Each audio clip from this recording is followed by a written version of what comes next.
La única micobacteria que ustedes han escuchado clásicamente es la Mycobacterium tuberculosis, pero existen más micobacterias que son difíciles, igual que el Mycobacterium tuberculosis, de tratar, ¿ya? Pero necesitamos conocerlas. ¿Qué es lo que pasa? Lo que pasa es que a veces nosotros solamente nos centramos en aquello que conocemos, ¿ya? Por eso es que yo les trato de enseñar muchos nombres, pero no solamente enseñarles, sino que vean un espectro enorme de cosas. ¿Por qué? Porque de esa forma su visión se amplía.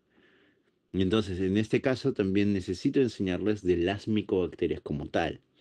Ya, pero como ahorita vamos a empezar hablando, solamente vamos a hablar de un grupo selecto que vendría a ser el más importante que deben conocer, que es el Mycobacterium tuberculosis. ¿Ya?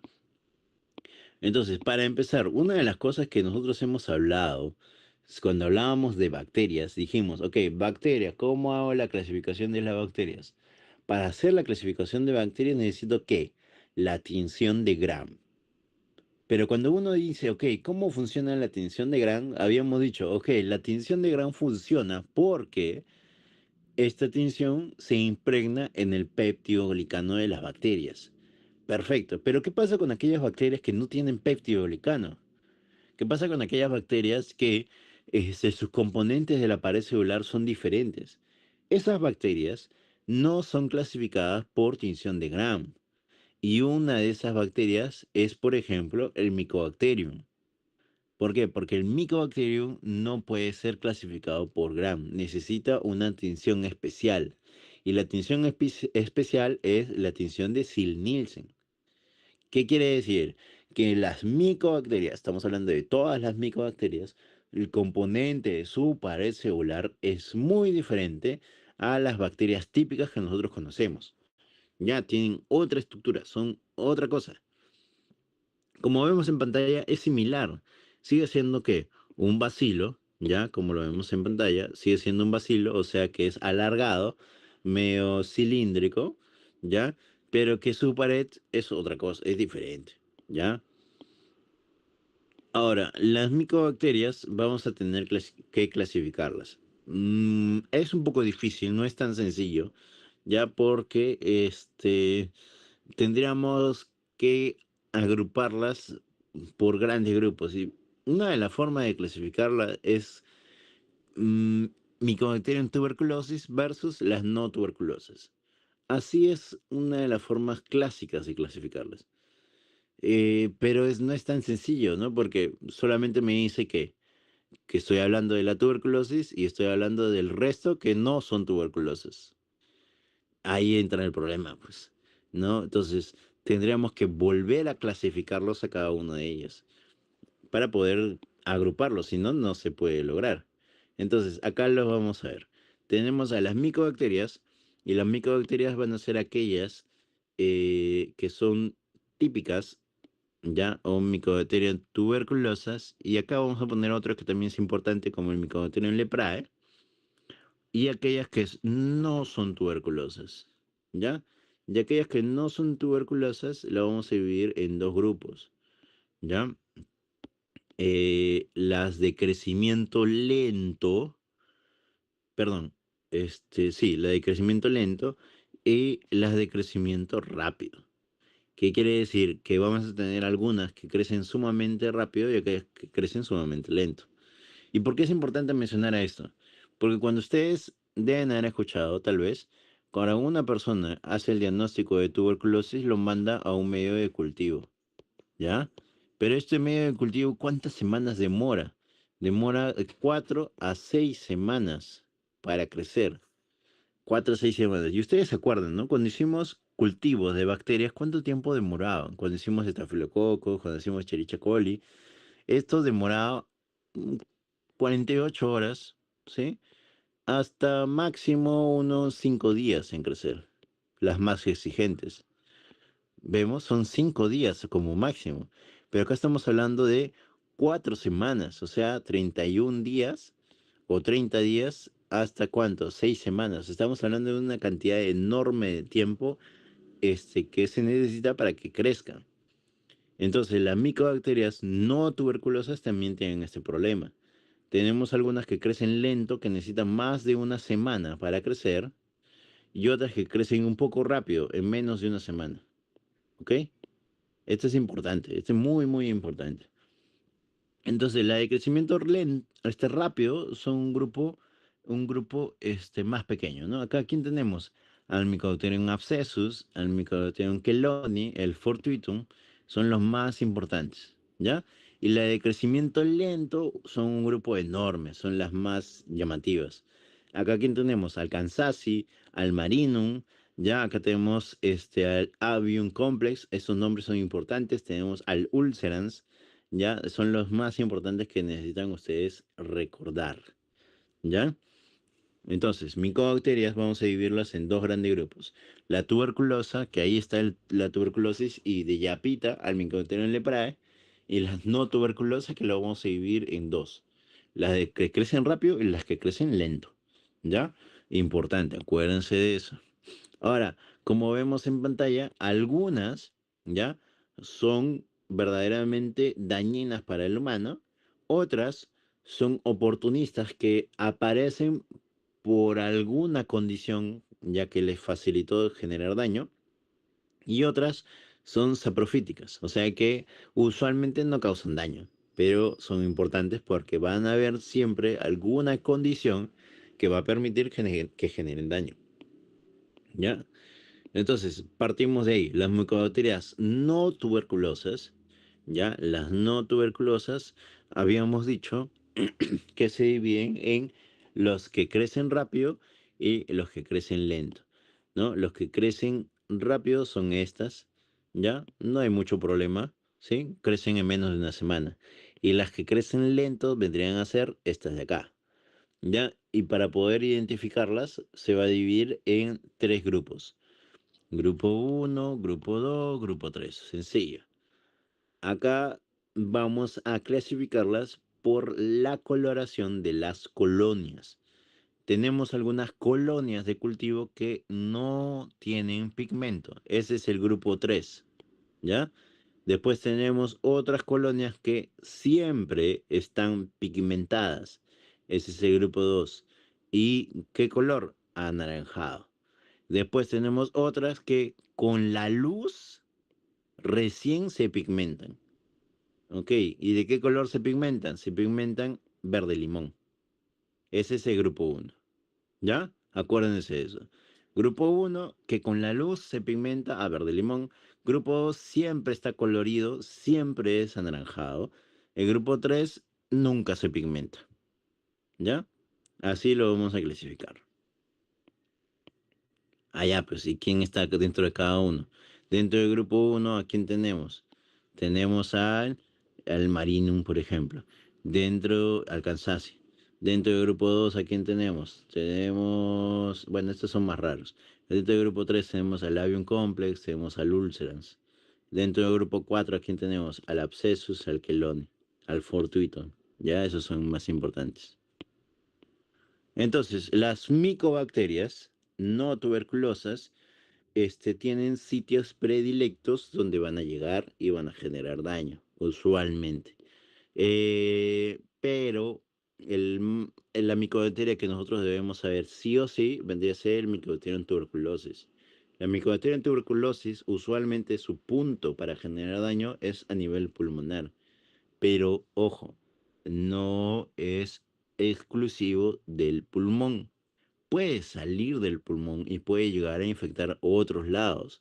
Puede llegar al sistema nervioso central, puede llegar a los ganglios, puede llegar a nivel intestinal, puede llegar a nivel de médula ósea. Se puede meter en cualquier lado. Eso es lo primero que ustedes deben saber. El Mycobacterium tuberculosis no es exclusivo del pulmón. Puede generar cualquier tipo de daño en el humano, en cualquier órgano. ¿Ok? Y las micobacterias no tuberculosas, estas son un poquito más especiales. Estas típicamente están en alguna zona de manera un poco más específica, como lo vemos en pantalla. Ya tenemos el Mycobacterium abscesus o quelone. Usualmente estos están relacionados a qué? A catéter venoso central. ¿Ya? Entonces tenemos algunos pacientes que tienen catéter venoso central, ahí se localiza.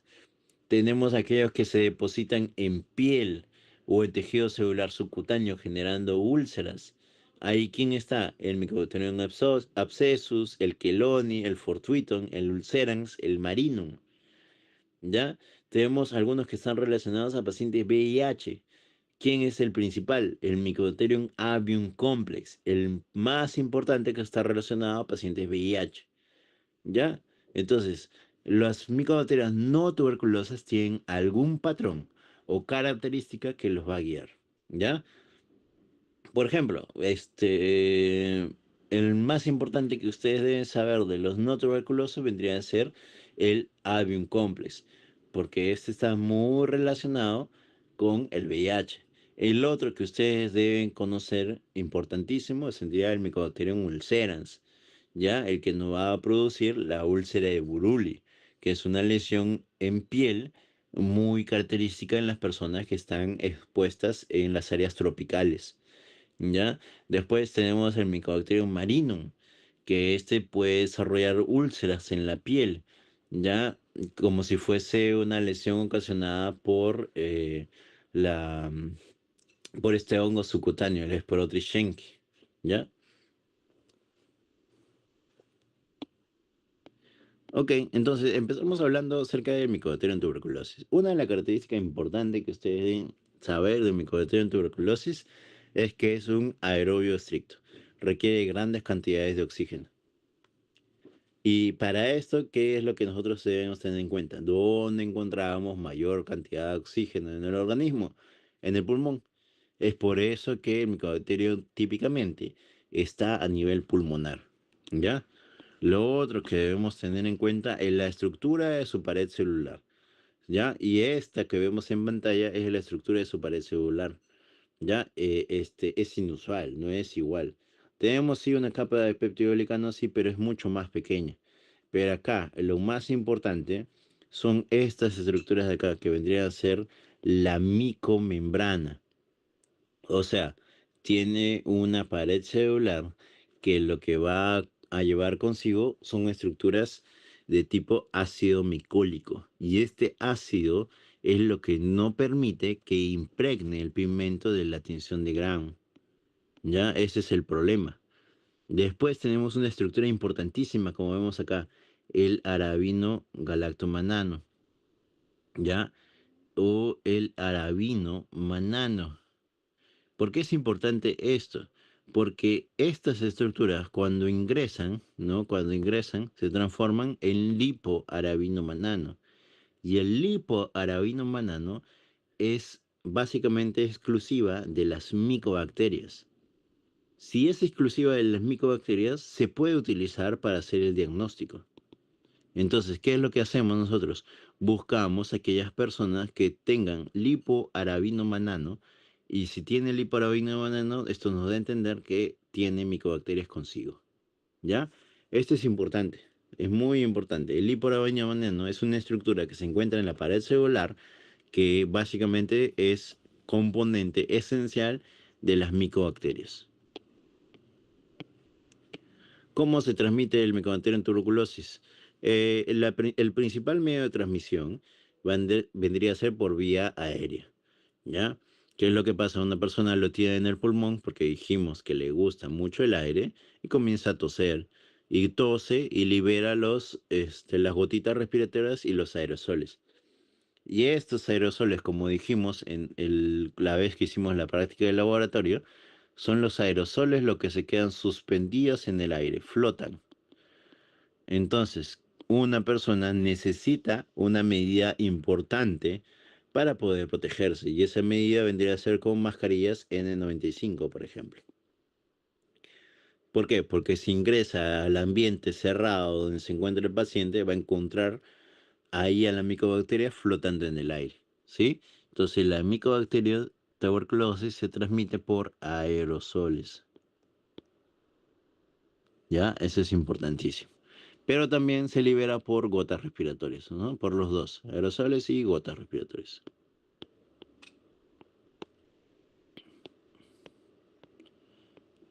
Ya, acá viene otra cosa. ¿Qué es lo que pasa cuando una persona se infecta? Cuando una persona se infecta, ya lo primero que sucede es que ingresa por vía respiratoria. El primer lugar donde llega es a nivel pulmonar. Y aquí está el gran detalle, la complejidad del Mycobacterium tuberculosis. ¿Qué es lo que pasa?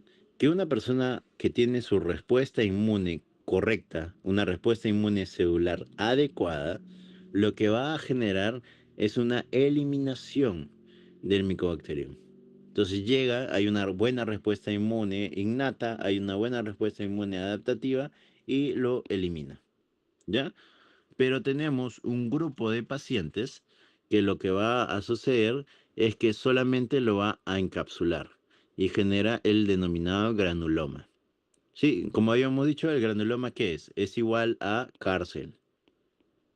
Entonces, encarcela al Mycobacterium tuberculosis. Y ahí está, encarcelado. Entonces, una persona hace una infección, ¿sí? A esto se le denomina infección tuberculosa, pero como lo ha encarcelado, no hay síntomas. Y ahí está, encapsulado. Sin embargo, este Mycobacterium es muy, muy inteligente. Y dentro de esta cárcel comienza a aprovechar, comienza a crecer, ¿no? Comienza a desarrollarse. Entonces, crece, crece dentro de este granuloma y esta inflamación puede generar que este granuloma, que sí que era un nódulo así, comience a cavitarse, se genera un hueco. Entonces, al tener este hueco, la micobacteria se libera. Entonces ya genera una enfermedad que es una enfermedad subclínica. ¿Por qué? Porque tiene un hueco, pero no tiene muchos síntomas. Después, este hueco comienza a crecer más y ahí es que comienza a tener los síntomas. Ya hay tos, ya hay expectoración, puede haber sangrado, ¿ya? Y ahí es que comienza a infectar a otras personas. Una vez que llega a los síntomas, tiene dos caminos. O se cura y sobrevive, o muere el paciente. ¿Ok? Entonces, eh, algunas personas van a poder eliminar el Mycobacterium tuberculosis de manera excelente. Y tenemos un grupo de pacientes que solamente lo encapsulan, los meten en granulomas. Pero existe una condición para que de este granuloma comience a crecer nuevamente el Mycobacterium. ¿Quiénes son este grupo? Vendrían a ser los grupos que tienen alguna deficiencia celular. ¿Como quién? Paciente VIH, paciente con diabetes, pacientes con cierto grado de inmunosupresión, alcohólicos crónicos. Todos ellos lo que van a ocasionar es que el sistema inmune no funcione de manera adecuada. Y después de un tiempo, la micobacteria comienza a vencer el sistema inmune y comienza a multiplicarse para desarrollar todo este camino que hemos mencionado. ¿Qué es lo que sucede con el Mycobacterium? Y acá esto es importante. Cuando una micobacteria llega al organismo, se divide en grupos. Esta es una hipótesis que nosotros debemos tener en cuenta. Cuando llega al organismo, esta micobacteria se forma en grupos. Tenemos unas que van a estar en crecimiento continuo y rápido. Tenemos otras que van a estar en un crecimiento medio, lento, intermitente. Y tenemos otras que están dormidas. Entonces, las que crecen rápidamente son aquellas que producen toda la enfermedad, ¿no? Porque dijimos, siempre que una bacteria está en crecimiento, genera daño y es la que ocasiona todos los síntomas. Entonces, este va a producir la tos, este va a producir las cavidades pulmonares y este va a producir la fiebre, ¿ok? Entonces, la persona fallece por estas micobacterias que crecen rápidamente, ¿ok? Después tenemos aquellas que crecen lentamente. Y acá tenemos dos grupos aparte. Una que tiene como que picos de crecimiento, ¿ya? Crece un poquito, se duerme un poquito y crece. Y la otra que crece lento, paulatino, ¿ya? Estas de acá, como hemos visto, en el tiempo ocasionan daño. No estamos hablando de que ocasiona rápidamente, sino lento en el tiempo, ¿ya? Y después tenemos aquellos que están dormidas. Estas de acá no producen daño, no daño. Pero ¿qué sucede? Que después de un tiempo, cuando la persona baja su inmunidad celular, uy, ¿qué pasó? Baja su inmunidad celular, estas de acá se activan, despiertan y se genera, uy, se genera que crezcan rápidamente. ¿Se entiende? Entonces, el Mycobacterium es tan inteligente que dependiendo del lugar donde se encuentre, es que va a comenzar a multiplicarse. Y uno de esos lugares es en zonas muy adecuadas. ¿Qué zonas adecuadas? Aquellas que le van a permitir desarrollarse rápidamente. Otras que no son tan adecuadas, pero que, bueno, al menos le permite crecer. Lento, pero crece. Entonces acá tenemos el grupo B y el grupo C. Y el grupo D son las que están dormidas porque las condiciones no le permiten crecer. Entonces, acá vemos lo que sucede. Cuando hay una caverna, una cavidad, un espacio, ¿qué tenemos? Tenemos aire. Entonces, hay grandes cantidades de oxígeno. Estas grandes cantidades de oxígeno son beneficiosas para el micobacterium.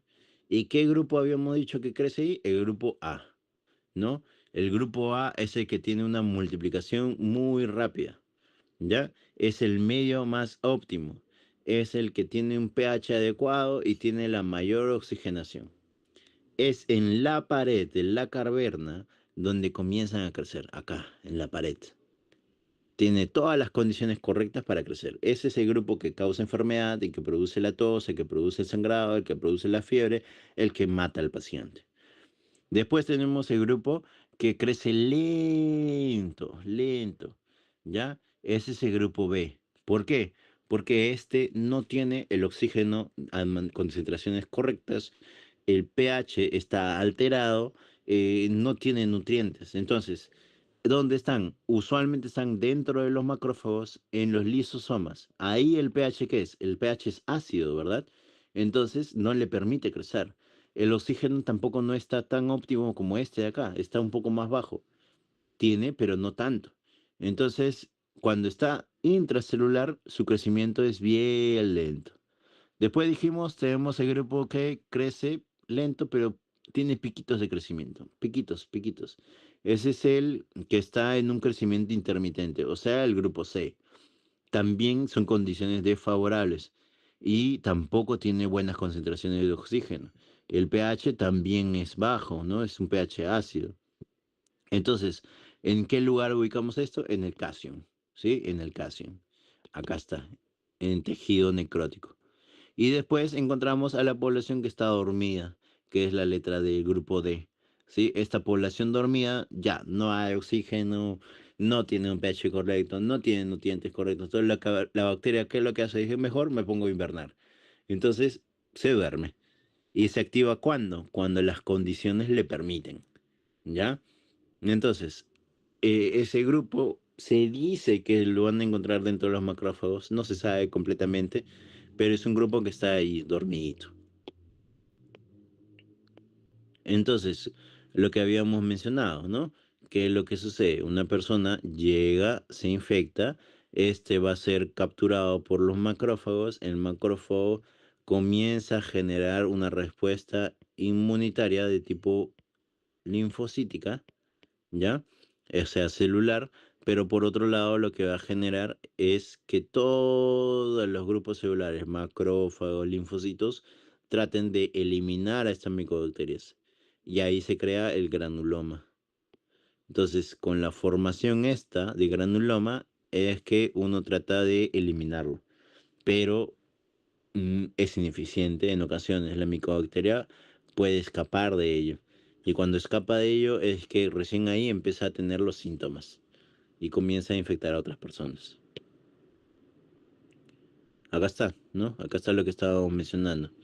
¿Ya? Todo empieza por acá. Tenemos el macrófago alveolar, ¿ya? El macrófago alveolar que se come a la micobacteria y trata de eliminarlo. pero como es ineficiente en ocasiones, ya sobre todo si el paciente tiene una inmunidad débil, entonces el granuloma trata de recapturarlo. Y este granuloma lo que hace es crear una cárcel, pero dentro de la cárcel sobrevive, es como un chorito, ¿no? Que sobrevive, tiene sus contactos, crece, etcétera. Y si tiene una buena defensa, el cuerpo lo que va a hacer es eliminarlo. Pero si tiene una mala defensa, este micobacterium crece, crece, crece y en algún momento rompe la cavidad de este granuloma y ahí comienza a infectar a otras personas. Entonces, existe un espectro clínico muy grande de las personas que tienen infección por tuberculosis. Porque habíamos dicho, ok, ¿cuándo se denomina infección? Infección se denomina desde el punto en el cual uno tiene el microorganismo consigo. Puede tener síntomas como puede que no tenga síntomas, pero esté infectado, ¿ya? O sea, sigue siendo una infección. Entonces vamos a tener algunas personas, lo más fácil, el más sencillo, van a ser aquellas que son sintomáticas, ¿sí? Ese es más sencillo porque está con tos, tiene fiebre, tiene baja de peso, tiene expectoración, tiene sangrado. ¿Y eso por qué sucede? Porque el pulmón está dañado por esta micobacteria. Justo las micobacterias que dijimos que están en crecimiento rápido. Después tenemos aquellas que son subclínicas. O sea, no tienen tos, ¿ya? No tos, no sangre, no baja de peso, pero ¿qué tiene? Tiene un daño en el pulmón, sí, está dañado. O sea, claramente tiene una infección que está generando daño, pero que todavía no ha generado síntomas. Después tenemos otros que tienen su nodulito, su granuloma en el pulmón, no ha hecho una cavidad, no está haciendo fiebre, no tiene otros síntomas. Esos son los asintomáticos. Y después tenemos aquellos que no tienen daño en el pulmón, pero tienen consigo el micobacterium.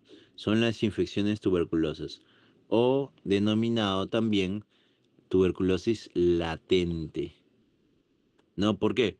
Porque la tiene consigo, está infectado, pero esta tuberculosis todavía no ha generado daño. Entonces está ahí latente, esperando el momento para empezar a generar daño. Entonces, a partir de ahí es que nosotros generamos las estrategias para hacer el diagnóstico. ¿Cuál es el más fácil? El sintomático. Este es el más sencillo. ¿Por qué? Porque con la tos elimina grandes cantidades de bacilos. Entonces, ¿qué es lo que tiene uno que hacer? Hacerle su examen de esputo de la flema. Y ahí va a encontrar que los bacilos, ¿no? Ahí encontramos grandes cantidades de bacilos. El asintomático, o bueno, el subclínico, ¿qué tiene? No hay enfermedad clínica, no hay fiebre, no hay baja de peso, pero tiene daño en el pulmón. Ojo, y este daño de pulmón, ¿por qué está ocasionado? Dijimos hace rato, está ocasionado porque está multiplicándose la micobacteria. Ok, entonces, ¿qué significa? Que este libera micobacterias, ¿no? Y si uno le hace el examen de esputo, va a encontrar ahí las micobacterias, ¿ya? Y los asintomáticos o los de tuberculosis latente son aquellos que no tienen grandes cantidades de micobacterias. Entonces puede que no logremos encontrar las micobacterias. Por eso las cantidades son pequeñas, son mínimas. Los síntomas también están ausentes en este grupo. ¿Ya? Entonces, ¿quién es el grupo más fácil de hacer el diagnóstico? El que tiene síntomas. Este es el grupo más sencillo. Tú le haces cualquier examen y al toque sale el diagnóstico. Pero el más difícil son estos de acá. Sobre todo el grupo que está hacia el extremo izquierdo. ¿Por qué? Porque es el paciente infectado que no tiene síntomas, que no tiene daño, no tiene ningún tipo de expresión clínica. Y para colmo tiene pocas cantidades de bacilos. Entonces no lo vas a lograr encontrar fácilmente. ¿Se entiende? Es bien difícil. Muy, muy difícil. Para hacer el diagnóstico de tuberculosis existe en realidad un espectro enorme y ahorita están saliendo nuevas. Ya el último metodología que ha salido, que es algo tan, tan ingenioso, tan sencillo, tan importante, pero que a nadie se le había ocurrido, ¿cuál es? El buscar a través de un hisopado de lengua. ¿Ya? Ahorita vamos a hablar de eso. ¿Qué es lo que sucede? Para ver el micobacterio en tuberculosis, ¿qué haces? Fácil, agarras y examinas en la flema. Entonces haces un examen microscópico de la flema con coloración de Sil-Nielsen o el otro fluorescente que se llama auramina. ¿Ya? Sencillo. Seguido de esto, como siempre dijimos, hay que hacer cultivo. Y el cultivo tienes en dos grupos, el medio sólido y el medio líquido. Medio líquido, el más importante, el que ustedes tienen que saber sí o sí, es el MGIT. ¿Ya? Es el tubo de inducción de crecimiento de micobacterias. Después, los medios sólidos es el que hace el MINSA. Pero estos medios sólidos son malos en realidad, no permiten crecer. Ahí está el Lowenstein Jensen, tienes el Ogawa. Ambos son a base de huevos, son verdes. Después tienes el que salió hace poco, el más importante, las pruebas moleculares. Y acá está el GeneSper, el Genotype. También tienes el secuenciamiento genómico completo, ¿ya? Y acá también está el TrueNat, ¿ya? Entre otros. Después tenemos a los test inmunológicos, que ya no nos permiten, o sea, todos estos que hacen, vemos o identificamos directamente a la micobacteria. Pero este inmunológico es un test indirecto, o sea que ya no buscamos a la micobacteria como tal, sino vemos la respuesta del cuerpo frente a la infección. Ahí está que el test cutáneo, el denominado PPD. Después tenemos quién, Aligra, que vendría a ser la liberación de interferón gamma. Después tenemos a qué, el que habíamos mencionado, la detección del lipoarabino manano. Dijimos, el lipoarabino manano, ¿dónde se encuentra? En la pared de la micobacteria. ¿Y uno lo encuentra en dónde? En la orina. Entonces ahí se puede encontrar. Pero esto se ve básicamente en pacientes VIH. Hoy, ¿qué fue?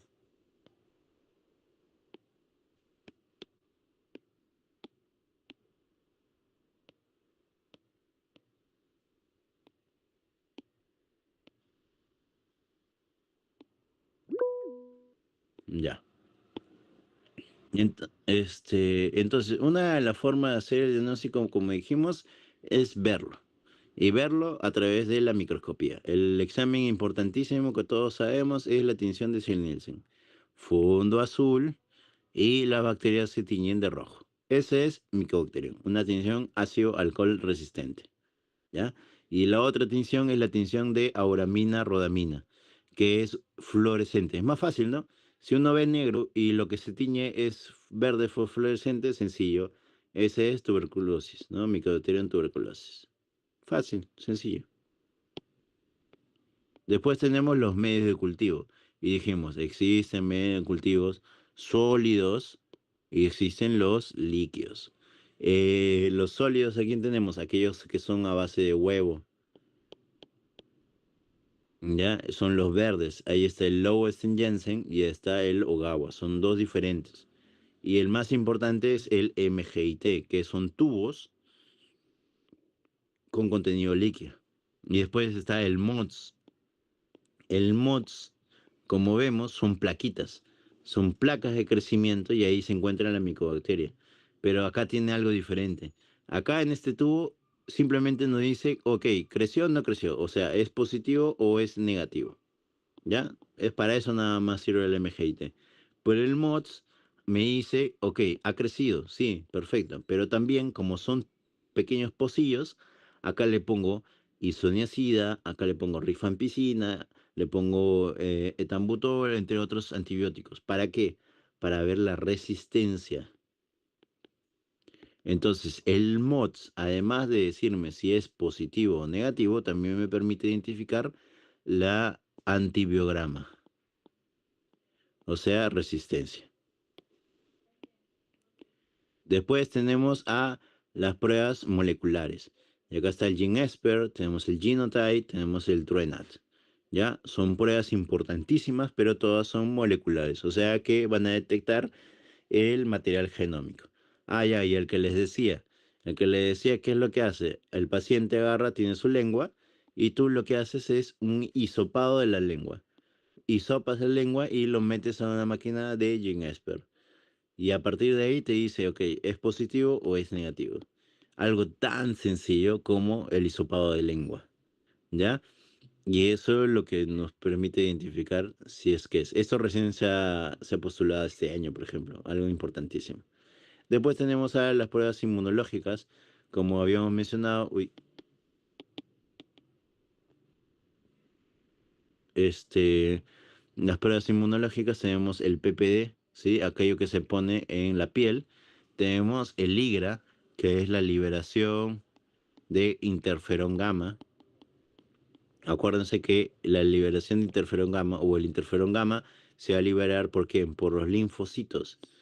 O sea que una persona necesita tener buena cantidad de linfocitos para poder liberar interferón gamma. Y este interferón gamma se libera ¿por qué? Porque el linfocito está expuesto a la tuberculosis. Por eso nosotros vamos a encontrar liberación de interferón gamma por exposición a la tuberculosis gracias a la actividad del linfocito. Y el liporabainomanano en orina es la detección de ese componente de la pared celular. Tan sencillo como encontrarlo en la orina. Ni siquiera tienes que punzarlo, el paciente no tiene que toser ni nada. En la orina lo encuentras. ¿Ya? Y cada uno de estos tiene una forma diferente, ¿no?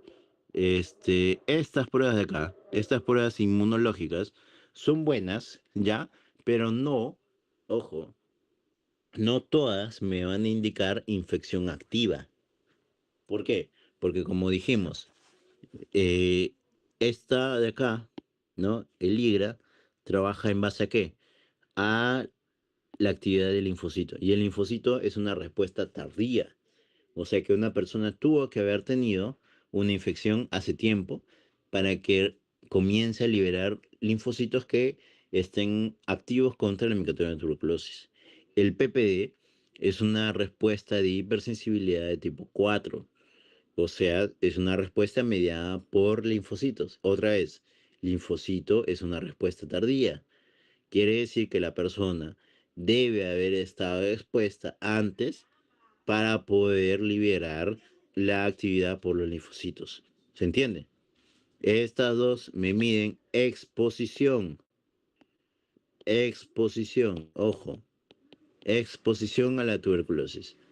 Y este de acá, ¿ya?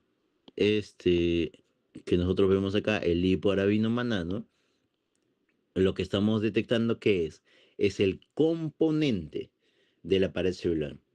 Para encontrar el componente, ¿qué significa? Que debemos tener tuberculosis, ¿no? Porque de otra forma, ese componente no se queda en el cuerpo, ¿sí? No es que toda la vida vamos a salir positivos, no. El micobacterio tiene el componente en su pared. El micobacterio es destruido y va liberando este componente. Y lo encuentras en la orina. Quiere decir que de las pruebas inmunológicas, dos son para ver exposición previa y una es para ver actividad de la enfermedad. ¿Ya? Bueno, acá lo leen, por favor. Acá hay otra cosa importante. Acá, el PPE va a ser positivo con cualquier cosa. ¿No? ¿Por qué? Porque solamente estás viendo exposición. Entonces, puede ser micobacteria en tuberculosis, puede ser otro tipo de micobacterias como Ulceran, como Marinum, como Fortuitum, cualquiera de ellas, todas van a dar positivo el PPD. En cambio, el interferón gamma ya es más específico para el micobacteria en tuberculosis como tal. ¿Ya? Esa es la gran diferencia. Bueno, esto es lo que les expliqué. Otra forma de hacer el diagnóstico es a través de las imágenes radiológicas, ¿no? Como les había dicho al inicio, una persona que tiene una buena respuesta celular lo que hace es el micobacterium llega y rápidamente el cuerpo hace un granuloma. Ya acá están. Tenemos los nódulos pulmonares por micobacterium tuberculosis. Pero cuando la respuesta ya es exacerbada y el micobacterium comienza a ganar la lucha, este granuloma es dañado, ¿no? Y acá comienza a crecer una cavidad. Acá está creciendo una cavidad, ¿ya? Lesiones cavitarias. Por otro lado, si una persona no tiene nada de respuesta inmunitaria celular, ¿sí? No hay células inmunitarias, una respuesta de inmunidad celular inadecuada, ¿ya? ¿Qué va a suceder? No lo controla. Entonces no va a generar nódulos, no genera cavernas. Y el micobacterium se mete a cualquier lado. Y en este caso se mete al intersticio, en la linfa. Y ahí genera esta imagen. Son miliares. Es un patrón miliar o milia, como si fuesen granitos. No tiene un montón de granitos. Ven acá, granitos, granitos, granitos, granitos. Un montón de manera homogénea, porque tiene un montón de granos en todo este lado y en todo este lado. Acá no hay cavidad, acá no hay huecos, cavidades, ¿ya? Entonces, a partir de ahí es que nosotros comenzamos a hacer los diagnósticos, ¿no? Porque dijimos, ok, los que son más fáciles vendrían a ser estos, los sintomáticos que tienen cavidad. Porque ahí vamos a encontrar imágenes alteradas en radiografía y ahí encontramos también positivo en las pruebas moleculares. Y ahí también encontramos positivo las pruebas de cultivo. Ahí también encontramos el test de antígeno urinario positivo. ¿Ya? En cambio, en este grupo, no, pues, porque no está generando usualmente daño pulmonar. Entonces, la radiografía va a ser normal. La tomografía puede ser normal en la tuberculosis latente. Acá ya la cosa cambia. Podríamos encontrar alteraciones, pero no síntomas. La prueba molecular como el GeneSper podría ser positivo en este, ¿no? Porque dijimos, hay daño en el hueco, hay un hueco pulmonar, está creciendo. Entonces puede que encontremos positivo. Pero en este que es asintomático, que no tiene daño en el pulmón ni nada, puede que no encontremos, ¿no? Podría ser negativo. Ahora, el antígeno urinario, el lipoarabinomanano, es igual a ¿qué? A paciente VIH. Y paciente VIH que tiene características, tiene linfocitos tipo T, CD4 alterados. ¿Qué quiere decir? Que todo paciente que tiene una mala actividad de los linfocitos T van a ser aquellos que puedo encontrar una test de orina positivo. Esa es la característica. Si una persona hace una prueba de orina a cualquier persona común y corriente, puede que te salga negativo y eso no significa que no tenga la enfermedad. Lo que necesita es alteración de los linfocitos T CD4.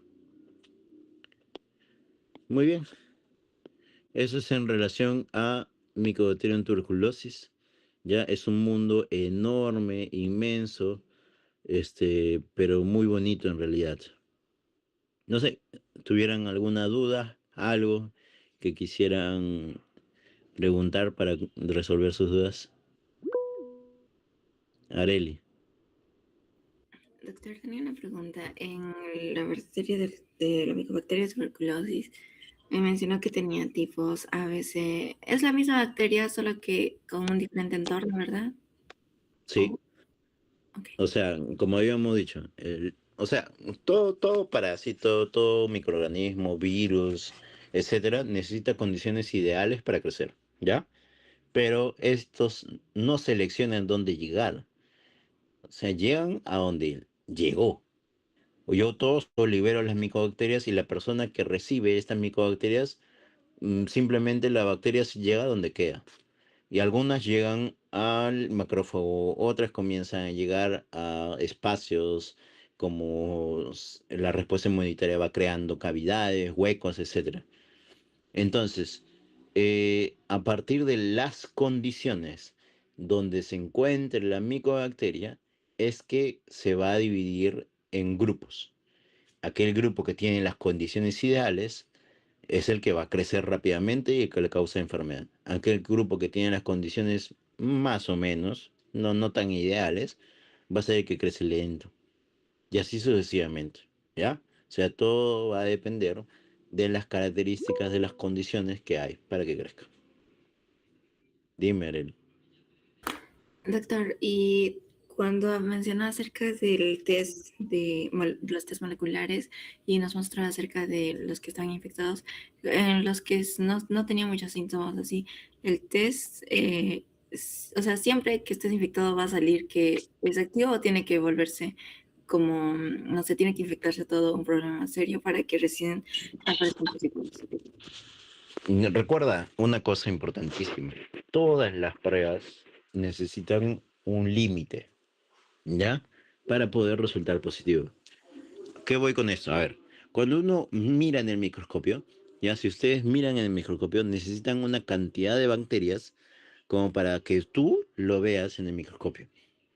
La prueba molecular mide cantidades de ADN, ¿ya? Entonces necesitas también, pero necesitas menos porque es molecular. Entonces menos cantidad de bacterias para salir positivo. Pero igual tiene un límite. Si hay menos de eso, entonces esta prueba molecular no lo va a detectar. Necesitas otras estrategias para poder detectarlo.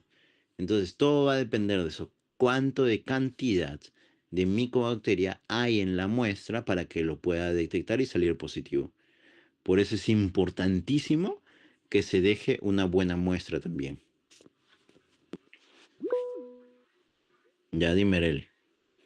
Doctor, perdón, una pregunta más. Y también acerca de, mencionó el lip, lipoarabino Banano. veneno, que salía en la orina de las personas que tenían VIH. ¿Y por qué solamente en esas personas si este componente es de todas las personas que tengan, o sea, de la tuberculosis, entonces podría infectar a todas las personas? Claro, es un componente de la pared celular de la micobacteria. Pero para que llegue a la orina, ¿qué tuvo que haber sucedido? Tuvo que haber atravesado por muchos tejidos. Cuando una persona no tiene buena respuesta celular, o sea, tiene pocos linfocitos T, CD4, esta micobacteria puede llegar a cualquier lado, ¿ya? Cuando una persona tiene una buena respuesta de linfocitos T, esta micobacteria no va a llegar a cualquier lado. Ahí es el detalle. La micobacteria se muere, pero no lo libera libremente. El cuerpo rápidamente lo inactiva, lo mata y lo recaptura, ¿ya? Pero en las personas que tienen, por ejemplo, VIH, su respuesta es inadecuada. Entonces se muere el micobacterium y se le escapa a las células porque no tenemos CD4. Entonces se le escapa y comienza a liberar el liporabino manano y lo encuentras, por ejemplo, en la orina. También podrías detectarlo en esputo, ¿no? También podrías detectarlo en sangre, en cualquier lado.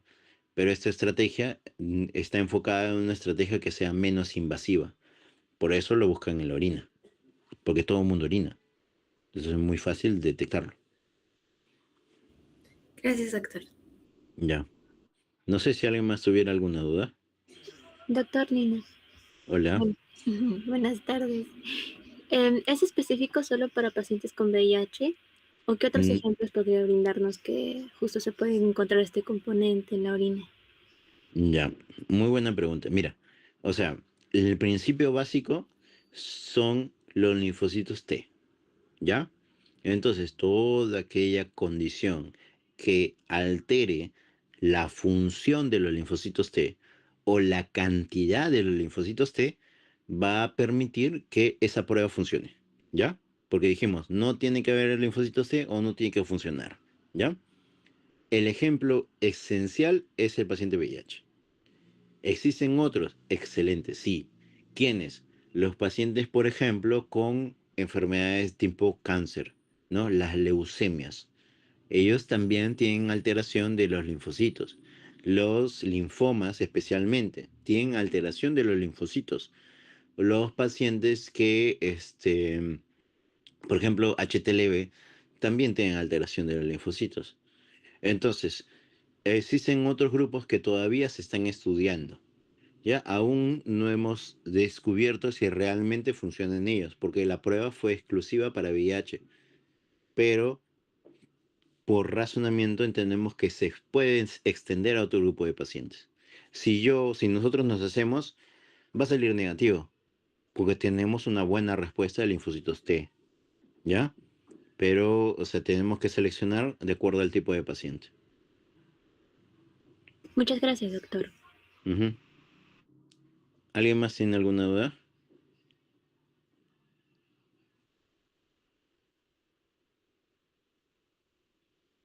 Doctor, una consulta. Hola, dime. Eh, Entonces, ese componente, el TB-LAM, el Ah, manano, el liporabino banano. ese se va a encontrar va a ser un componente de la pared de tuberculosis, pero se va a expresar cuando se alteración de linfocitos. Es lo que no entendí. No, o sea, siempre está en la pared de la micobacteria, ¿ya? Pero acuérdense, ¿qué pasa?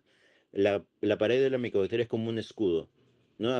Imagínense al Capitán América, ¿no? Tiene su escudo, todo bacán. Pero ¿qué pasó? Cuando Thanos le rompió el escudo, este se fragmentó y se liberó partes del escudo, ¿verdad? Lo mismo sucede cuando los linfocitos matan a la micobacteria, su escudo se fragmenta y se rompe. Y cuando se rompe, ahí se liberan estructuras. Una de esas estructuras es el hiperabinobanano, ¿ya? Entonces este hiperabinobanano se comienza a soltar y está liberado por ahí, ¿ya? De acuerdo, doctor. Y entonces, ¿por qué es bastante específico o bastante utilizado en los pacientes de VIH si cualquier paciente que tenga tuberculosis podría liberar o libera ese componente? Nada, por lo que le decía a Areli. Acuérdense que, o sea, cuando una persona eh, tiene una respuesta inmune correcta, una adecuada, lo que hace es encerrar a la micobacteria o eliminarla, ¿ya? Y sus componentes también trata de eliminarlos ahí en el sitio donde está la infección. Todo lo trata de eliminar ahí en el sitio. Pero cuando una persona tiene una respuesta inmune alterada, si no funcionan sus linfocitos, trata de eliminarlo, pero se le escapa. ¿Por qué? Porque tienes pocos policías. Sí, es como cuando alguien va a una marcha, a una protesta, ¿no? Si tú mandas 3 policías, esos policías van a tratar de eliminar la protesta, ¿no? Ahí controlar a la protesta, pero se les va a escapar. Hay gente que se les escapa. Y eso es lo mismo que sucede, ¿no? Pacientes VIH, típicamente, tienen pocos linfocitos que tratan ahí de eliminar la micobacteria, pero se les escapa a las estructuras, ¿no? No tiene tantos linfocitos como para eliminar todo. ¿Se comprende?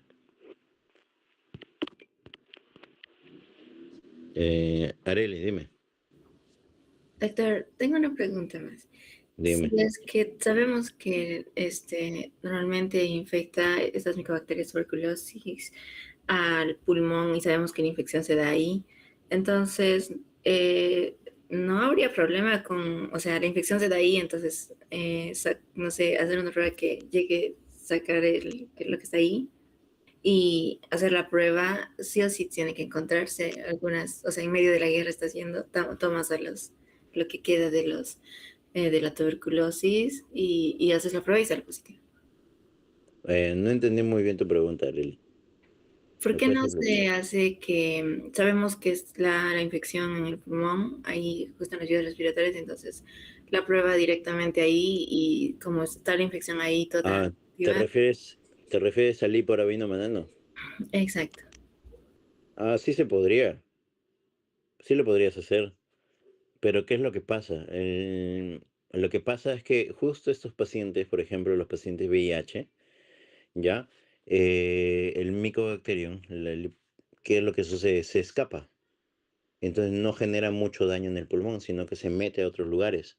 Entonces existe un grupo enorme de pacientes VIH que tú le haces estudio en la flema, en el esputo, y no encuentras al Mycobacterium.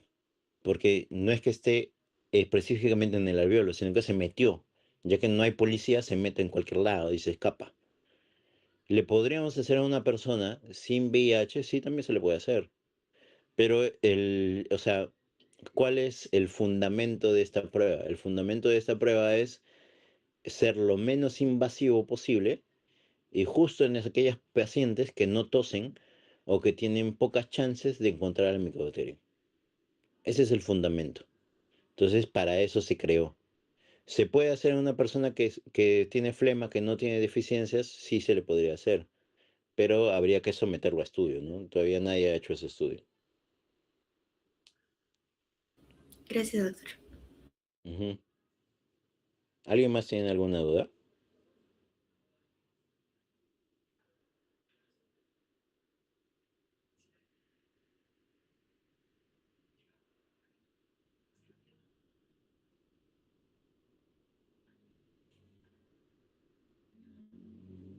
Muy bien. Muchachos, tuberculosis es un mundo enorme, muy interesante. muy bonito, a mí me fascina mucho. Ya tendría mucho para hablarles en realidad.